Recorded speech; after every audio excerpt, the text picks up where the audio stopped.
عن أبي هريرة رضي الله عنه عن النبي صلى الله عليه وسلم قال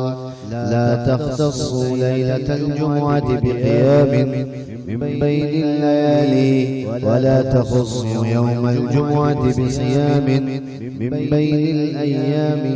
إلا أن يكون في صوم يصومه أحدكم۔ حضرت ابو ہریرہ رضی اللہ تعالیٰ عنہ سے مروی ہے کہ نبی علیہ السلام نے فرمایا، شب جمعہ کو قیام اللیل کے لیے مخصوص کر کے دوسری راتوں کو ترک نہ کر دیا کرو، اور دنوں میں روزہ رکھنے کے لیے جمعے کے دن کو مخصوص نہ کر لیا کرو، الا یہ کہ وہ اس تاریخ میں آ جائے جس دن روزہ رکھنے کا معمول اس نے پہلے سے بنا رکھا ہو۔ فائدہ، ذیل کی حدیثوں کا مضمون بھی یہی ہے۔ نمبر 1، امام بخاری اور مسلم وغیرہ نے محمد بن عباد سے یہ روایت نقل کی ہے کہ ایک مرتبہ میں نے حضرت جابر رضی اللہ تعالیٰ عنہ سے پوچھا، کیا نبی علیہ السلام نے جمعے کے دن روزہ رکھنے سے منع فرمایا ہے؟ انہوں نے فرمایا جی ہاں۔ نمبر 2، امام احمد نے حضرت ابو ہریرہ رضی اللہ تعالیٰ عنہ سے یہ روایت نقل کی ہے کہ نبی علیہ السلام نے فرمایا،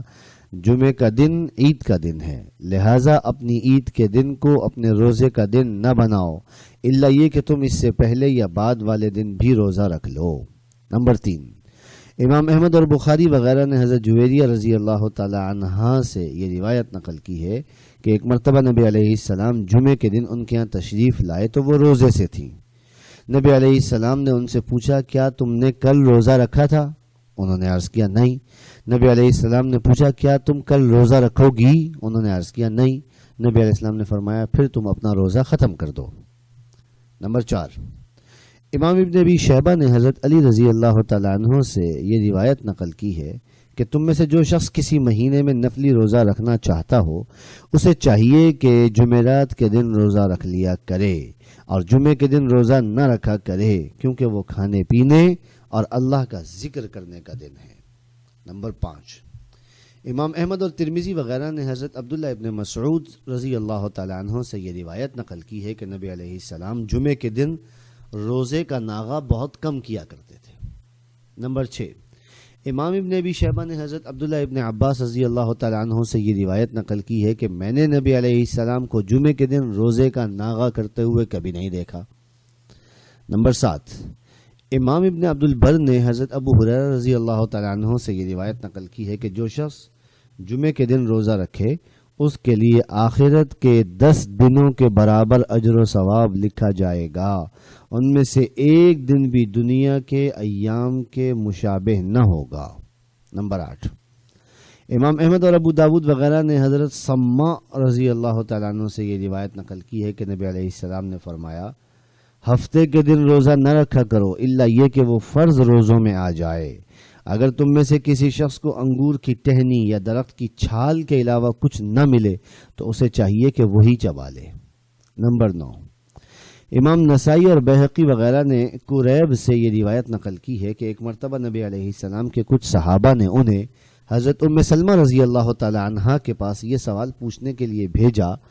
کہ نبی علیہ السلام کون کون سے دنوں کا بکثرت روزہ رکھا کرتے تھے؟ حضرت ام سلمہ نے فرمایا، ہفتے اور اتوار کے دن۔ میں نے صحابہ کرام کو واپس آ کر یہ بات بتائی تو انہوں نے اس پر تعجب کا اظہار کیا اور وہ سب کے سب اٹھ کر حضرت ام سلمہ کے پاس چلے گئے اور ان سے اس کے متعلق پوچھا تو انہوں نے فرمایا، قریب نے سچ کہا ہے، اور نبی علیہ السلام یہ بھی فرمایا کرتے تھے کہ یہ دن مشرکین کی عید کے دن ہیں، اس لیے میں ان کی مخالفت کرنا چاہتا ہوں۔ نمبر 10، امام ترمذی رحمۃ اللہ علیہ نے حضرت عائشہ صدیقہ رضی اللہ تعالی عنہا سے یہ روایت نقل کی ہے کہ نبی علیہ السلام کسی مہینے ہفتہ، اتوار اور پیر کا روزہ رکھ لیتے تھے اور کسی مہینے منگل، بدھ اور جمعرات کا روزہ رکھ لیتے تھے۔ تشریح، زیر تذکرہ احادیث مبارکہ میں 2 مخصوص دنوں کے روزوں کے حوالے سے 2 مختلف باتیں سامنے آئی ہیں۔ ان میں سے ایک جمعے کا دن ہے اور دوسرا ہفتے کا دن ہے، اور دونوں ہی کے حوالے سے روزہ رکھنے اور نہ رکھنے دونوں طرح کی احادیث آئی ہیں، جیسا کہ اوپر احادیث کے ترجمے سے معلوم ہوا ہوگا۔ اس لیے اس تعارض کو دور کرنا ضروری ہے۔ چنانچہ سب سے پہلے جمعے کے دن روزہ رکھنے کا مسئلہ لیجئے۔ اس سلسلے میں متن کی حدیث کے علاوہ فائدے کی پہلی 4 حدیثوں سے جمعے کے دن روزہ رکھنے کی ممانعت معلوم ہوتی ہے، جبکہ 5ویں، 6ٹھی اور 7ویں حدیث سے اس کی اجازت بلکہ ترغیب ثابت ہوتی ہے، اور معلوم ہوتا ہے کہ نبی علیہ السلام جمعے کا روزہ بہت کم ترک فرماتے تھے۔ اس سلسلے میں اتنی بات تو طے ہے کہ اگر کوئی شخص جمعے کے ساتھ ایک دن پہلے یا ایک دن بعد کا روزہ بھی ملا لے تو اس میں کوئی ناپسندیدگی نہیں ہے، یا اگر کسی شخص کا کسی خاص تاریخ میں روزہ رکھنے کا معمول ہو اور وہ تاریخ جمعے کے دن آ جائے تو اس میں بھی کوئی ممانعت نہیں ہے۔ چنانچہ یہ بات خود انہی روایات سے ثابت ہے جن میں جمعے کے دن روزہ رکھنے کی ممانعت کی گئی ہے۔ اس کا مطلب یہ ہے کہ جمعے کے دن روزہ رکھنے کی ممانعت کم از کم حرمت کے لیے تو نہیں ہے، اس لیے کہ اگر یہ ممانعت حرمت کے لیے ہوتی تو بہر صورت یہ ممانعت برقرار رہتی۔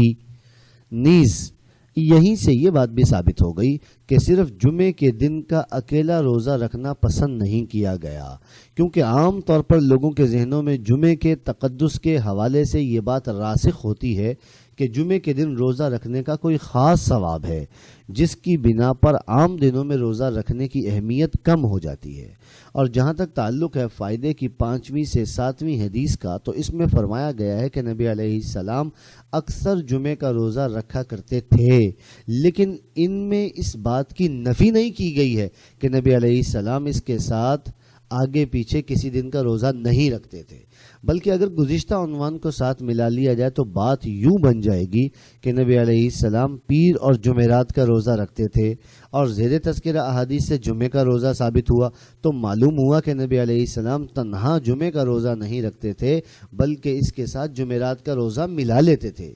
اسی طرح ہفتے کے دن روزہ رکھنے کا مسئلہ ہے کہ 8ویں حدیث میں اس دن روزہ رکھنے کی ممانعت کی گئی ہے، اور یہاں تک تاکید کی گئی ہے کہ اگر کسی کے پاس کھانے کے لیے کچھ بھی نہ ہو تو درخت کی چھال ہی چبا لے، جبکہ 9ویں اور 10ویں حدیث سے اس دن کا روزہ رکھنے کا ثبوت ملتا ہے۔ سو علماء نے اس مضمون کی احادیث پر کلام کرتے ہوئے کہا ہے کہ نبی علیہ السلام ابتدا میں اہل کتاب کی موافقت کو پسند فرماتے تھے، بعد میں ان کی موافقت سے اجتناب کرنے لگے تھے۔ چنانچہ جن روایات میں ہفتے کے دن روزہ رکھنے کی ممانعت آئی ہے وہ ابتدائی حالت پر محمول ہے، اور جن روایات میں ہفتے کے دن روزہ رکھنے کی اجازت آئی ہے وہ بعد کے حالات پر محمول ہیں، اور اس کی تائید 9ویں حدیث کے آخری جملے سے بھی ہوتی ہے۔ اس لیے ان احادیث میں کوئی تعارض نہیں ہے، اور یہ واضح ہو گیا کہ نبی علیہ السلام ہفتے کے سارے دنوں میں ہی روزہ رکھ لیتے تھے۔